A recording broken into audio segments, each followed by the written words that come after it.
porque o seu editorial, professor Pedro, tem uma coisa que você falou no seu editorial que é essencial, né? Hoje em dia, não dá para falar de Estados Unidos em termos de política externa sem falar da China e vice-versa. Então, como o ponto de vista agora é a China, ou melhor, a Ásia, mas a China, primeiramente, não dá para falar da China sem falar nos Estados Unidos. E eu vejo, ainda considerando, obviamente, a gente está aqui naquele devaneio que você nos obrigou a fazer, né? Eu e a professora Flávia somos cobaias, aqui eu estou denunciando, aqui ao vivo não, gravado, né? Que ele nos obrigou a fazer prognóstico sobre 2024, mas vamos lá. Então eu vejo, né, ainda um caminho muito mais possível, apesar de uma ou outra turbulência econômica mundial, muito mais possível de consolidação do papel da China, né, economicamente falando, nas relações internacionais, ao mesmo tempo que eu vejo a manutenção dessa instabilidade nos Estados Unidos, a instabilidade que tem razões externas e, especialmente, razões internas. Eu vejo o Partido Republicano como um grande causador dessa tragédia interna, dessa divisão que vai acontecendo nos Estados Unidos, e, como você bem colocou, professor, que é inaudita, né? Acho que a gente tem que buscar referências lá na Guerra Civil mesmo, de situação de um país tão dividido. E na Guerra Civil você sabia que o rumo ia ser a guerra mesmo, né? Naquela época só podia terminar em guerra. Vamos imaginar, né, que quem controla as instituições americanas não vai permitir que uma segunda guerra civil se dê no século XXI e 2024. Imagino que, nossa, né, isso está longe de acontecer. Então, de alguma forma, eles vão ter que resolver esse impasse. E considerando as eleições próximas, considerando a popularidade do Biden e o que ele tem feito, né, eu vejo muita turbulência do lado dos Estados Unidos. O que, por visão invertida da coisa, né, dialeticamente falando, me faz imaginar um caminho muito mais consolidado para a China ampliar ou pelo menos manter as suas posições estratégicas. Fantástico. Flávio, então eu já vou pegar a linha aqui do Bueno.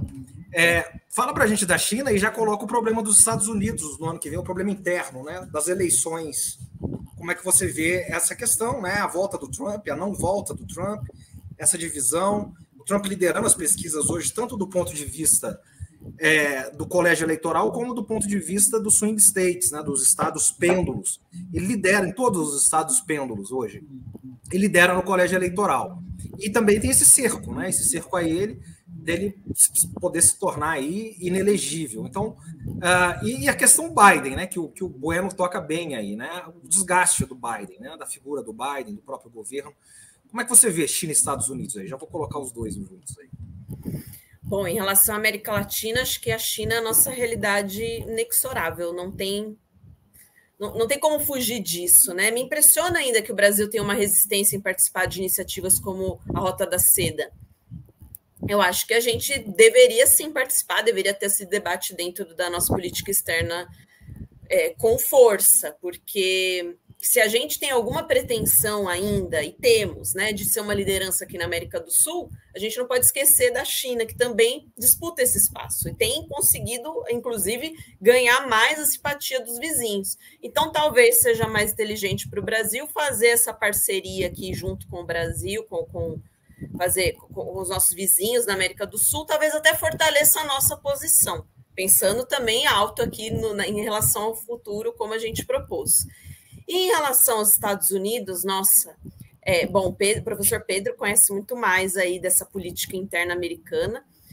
Eu não sei o quanto essa perseguição, que não é uma perseguição, né? Na verdade, é a justiça cumprindo seu papel, mas esse cerco ao Trump vai fortalecê-lo junto aos seus eleitores, porque as pessoas que votam nessa corrente política gostam dessa coisa de nós contra o sistema, né? Isso é uma característica da nova direita em qualquer país do mundo. Eles gostam dessas teorias conspiratórias, né? Que na verdade ele está sendo perseguido porque ele tem um projeto muito bom que vai contra o sistema. Então talvez isso dê uma força enorme para ele junto ao seu eleitorado. Não sei como será. E, assim, o governo Biden me passa uma impressão de ter sido um governo tão insosso que agora vai repercutir ainda mais nas próximas eleições. Quem for o candidato, acho que ele vai tentar a reeleição, né, professor Pedro? O Biden vai tentar, né? Ele já confirmou. Eu não sei se ele tem... Na verdade, ele disse o seguinte, desculpa, então. Ele falou, eu só serei candidato se o Trump for candidato, porque eu precisa de mim para derrotá-lo. É uma declaração que ele deu, mas tudo indica que é isso mesmo, que ele vai ser o candidato. Olha, me faz rir também, porque é o contrário, acho que ele tinha que dar chance para alguém que possa, então, de fato, combater o Trump, porque se ele não for inelegível, se ele participar, tudo indica que ele leva. E principalmente por culpa de um governo Biden muito insosso, muito... Não tem uma palavra para descrever, mas não teve um momento de brilhantismo, que ele tenha feito algo de fato relevante, nem como propaganda, nem como propaganda. Então, como que ele acha que só ele consegue derrotá-lo, né? Derrotar o Trump? Eu fico assustada de ver esse tipo de coisa. E assim, se ele voltar, aí o que acontece? Com a volta do Trump, é essa coisa que eu falo da extrema-direita, né? Essa rede internacional, isso atiça de novo no resto do planeta, inclusive para a gente aqui na América do Sul. Né? E a gente já tem o nosso fórum da extrema-direita mundial, que é o CEPAC, né?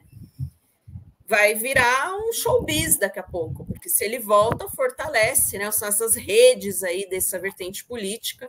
Então, me preocupa o que vai ser Brasil 2026, de novo, né? Você vai atiçando essa corrente. E outra coisa interessante, aí só para terminar falando do Biden, né?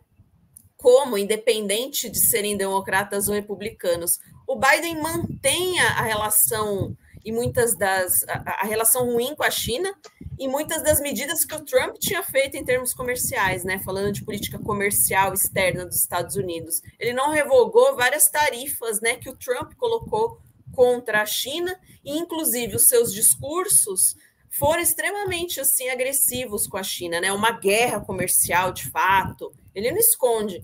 Então é impressionante isso. Talvez tenha sido um outro tiro no pé também, né? Não sei se ele tentou agradar a parte do eleitorado americano que é muito refratária à própria China e tentou manter esse discurso, pegou uma parte ali do Trump, mas também não deu certo, né? A política externa do Trump também me parece muito ruim, muito insossa, de novo.